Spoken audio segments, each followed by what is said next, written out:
We're headed to Breckenridge, Colorado, but this isn't our first time, so it should be easy and problem-free. We've spent 3 winters there and have been back at least that many times in the summer for a week here or there. We love it and consider it our home away from home. Come along with us for the day as we leave Estes Park, Colorado, home of Rocky Mountain National Park, head up the pass and head through the Eisenhower Tunnel to Breckenridge. It's going to be an amazing travel day weather-wise, and the views will be stunning. If we haven't met before, we're the Shin Paws. We're a family of 4 who travels full-time, so we can make memories now.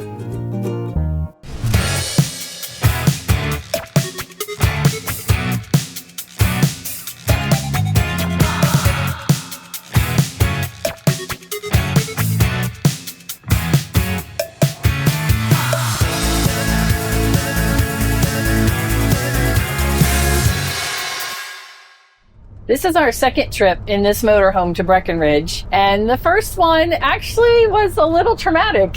I think little is an understatement. So every day on the road is not roses, and today we're in Colorado. It's very, very cold, as you can tell, and we have had some major issues the last week.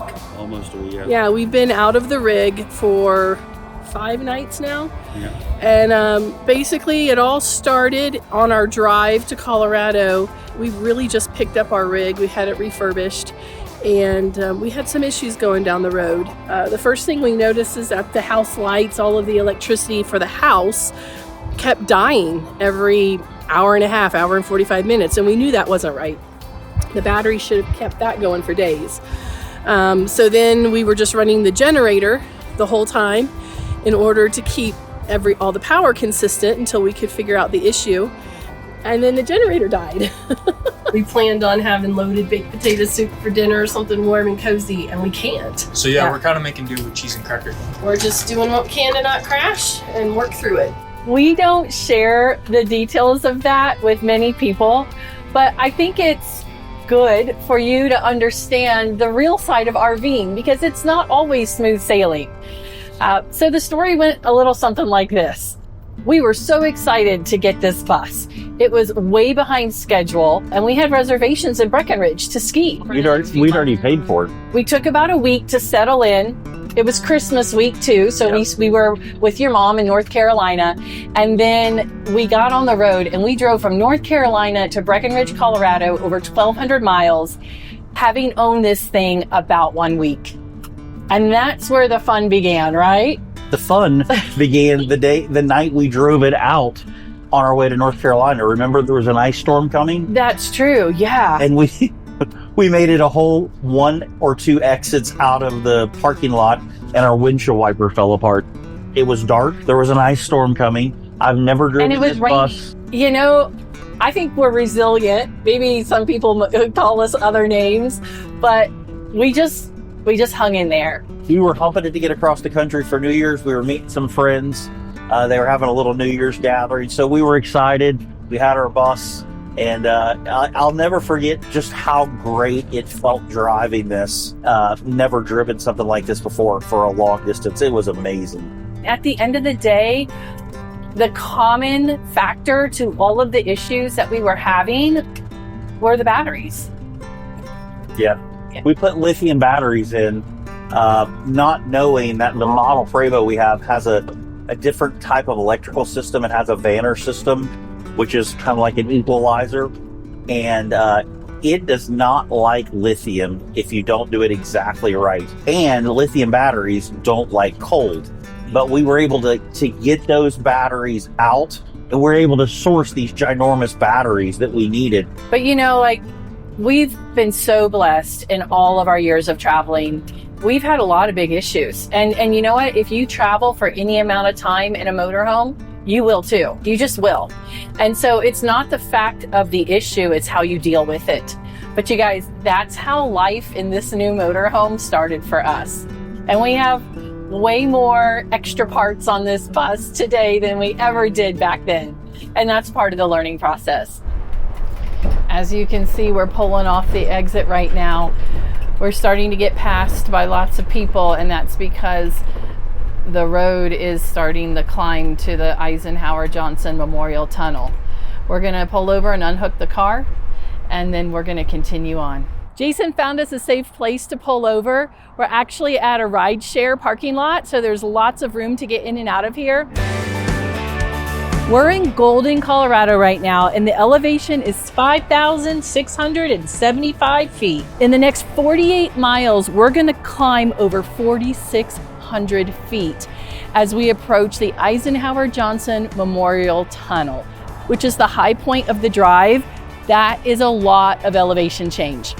We will actually then go down over 2,000 feet in 12 miles. That'll take us into Silverthorne. It'll get us off of I-70, and then we'll finish the drive into Breckenridge from there. So as you can see, we have our truck hooked up, and the bus can do this, but there's no reason to put the strain on it. So Jason and the kids are gonna come outside, get everything unhooked, and I'm gonna go inside and prepare us some snacks.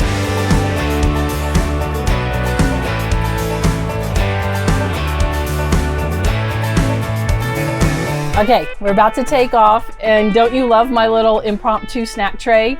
This is just a cookie sheet, but we have some nice charcuterie and cheese, some homemade ranch, some crackers, and raw veggies over here. So we're gonna be all right for the next hour.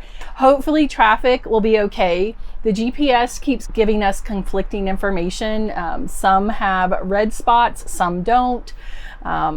This is enough to worry about, going up all of those feet in elevation and the kids following us. So hopefully there won't be any extra traffic and we'll be a-okay. I'm gonna go ahead and unhook the truck. This is something that I do out of personal preference. This doesn't mean that you have to do it, but I find that why should I put all the strain on the bus when I have two perfectly capable drivers who can follow us up in the truck? If I was by myself, I would leave it hooked up and drive it up the mountain. But because I don't have to, I'm not going to. Yeah, the last time that we did this, there was snow on the road and we had to time the weather window perfect. And we had the bus less than 2 weeks. So at this point, we're coming up on 2 years with the bus, traveling all over back and forth across the country. And my confidence is way higher than it was last time. I also know how to use the equipment better, the Jake brake and the transmission and everything like that. This is the other part. We've gotten so efficient at hooking up and disconnecting the truck that it's worth the extra 3 or 4 minutes that it takes in order to disconnect for us. Okay, Willis, go do your thing. If you guys don't know, this is our cheat sheet for hooking up and unhooking, and we follow this every single time, no matter how many times we do it. This is super helpful and super efficient for us. I recommend you guys making one of these for sure. One of the other things I'm gonna do is while we're stopped, it seems pretty silly to not check the coolant. So I'm gonna make sure that our coolant level is nice. Every time I stop or every few times, I always check everything out. So you can see this little glass window. The coolant should be halfway in the middle of that or a little above. So we are looking good on that. It's time to get up the mountain. We just started our drive in the truck. We are eating our snacks. We've already started eating them. They are so good. So thank you, Mom, when you're watching this. They're so good. And I know I'm really excited to get back up to Breckenridge. But why? Ooh, I just love it up there. I think it's so pretty. And I'm excited to play some pickleball. We haven't played pickleball in a while. And I'm also excited to see some friends we haven't seen in a while. So I'm super excited for that. And skateboard riding. oh yeah. There's a path that goes right out of our campground all the way into Breckenridge, and we didn't know we could ride our boards on it till the last time we were here, and we only got to do it once, so I'm really excited to do that again. So Jason, this is our first time driving up the pass, and we don't have any parents with us. It's just you and me. So how are you feeling about this? I'm feeling really good. I've driven in a lot of places, so I mean, it's just another road, but going up this, there are like 4 spots that have road work on it, and it gets tight. So it's a little interesting. It's gotten a little tight a couple of times, but you know, as long as I stay in my lane and everybody else stays in theirs, we're good. We're getting close to Idaho Springs, and the road is actually going down, and it's very curvy. So Jason's having to pay a lot of attention to what he's doing, but all's well. And the weather's still cooperating, and the traffic is still moving along nicely. It's beautiful out. I mean, It the is. weather is absolutely beautiful. It's already dropped like 6 degrees in temperature, and we've only been on the road for 15 minutes from where we disconnected the truck. Yeah, that's something I wanted to tell you guys about, because Jason's got his shorts and a t-shirt on, and I've got long pants and a long shirt. The high in Estes Park for the day was going to be in the low 70s. When we get to Breckenridge, the high is only supposed to be 61. And that's the struggle when you're driving through so much elevation in a day. So we started a little later than Mom and Dad, and we just caught up to them right before the tunnel. So it's going to be kind of cool to see the motorhome going through the tunnel from this perspective, because I've never seen it before. I'm always inside of it. So this is going to be really cool. It's so much better driving out here in the summer/fall than it is in the winter, isn't it?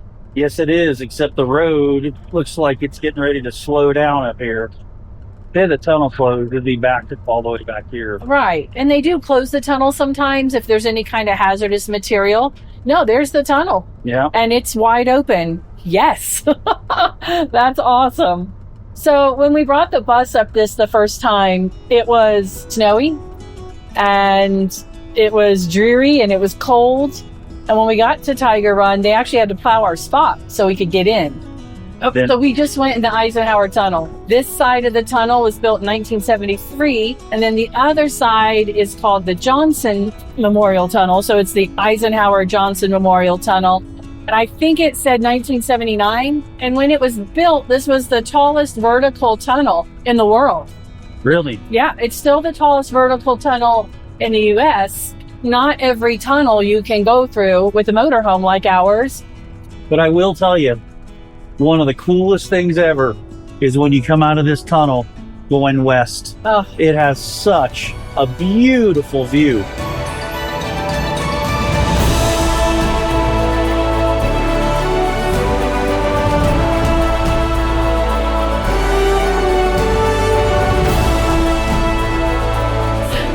This is one of the I love it. Like coming out of there, it's like, oof. It does just shoot you into another world.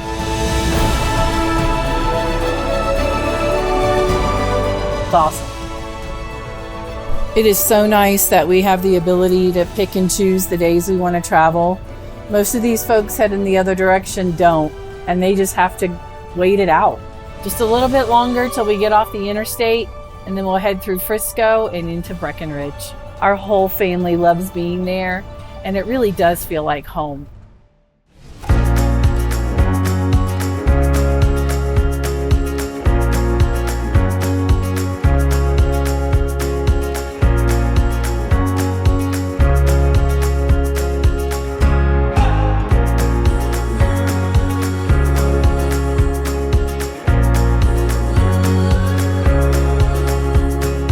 Since you've hung in there this long with us, it wouldn't be right if we didn't take you on a quick tour of Tiger Run RV Resort here in Breckenridge.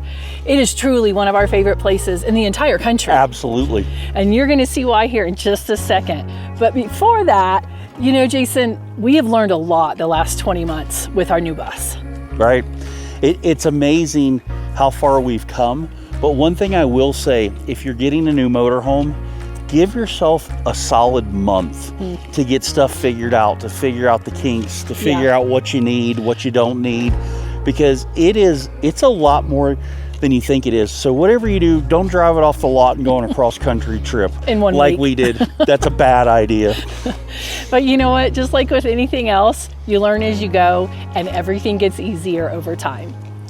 This is very typical of an RV spot here. They're all paved. Most of them have a picnic shelter and a picnic table, and there's plenty of space for everything that you want to put here. This resort is very dog friendly. They even have this fantastic fenced-in dog park. It's also family friendly here. Between the playground, the indoor hot tub, the indoor pool, and the game room, your kids are going to love it here too.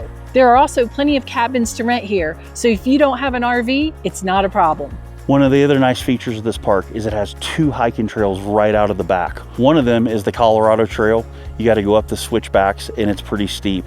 But the other one is called Vomit Hill. I'll let you figure out why they call it that. And one of our absolute favorite parts of Tiger Run is the pickleball courts. I'm walking into the clubhouse. Let me show you a couple things. They have a laundry room that they've redone in the last year or two. You're gonna love it. There are separate bathrooms for the men and the women, and there are single stalled showers and toilets in all of them.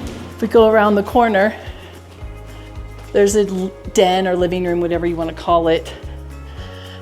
On other trips, I spent a lot of time here working in the morning. We now figure it out inside the bus, but it's a great space. And there's a workout facility upstairs. So what do you think? Do you see why we love to come to Breckenridge and why it's so worth the effort? This is a great place to spend some time, and we hope you'll have the opportunity to visit. Go grab the people you love and make memories now. We'll see you on the next adventure.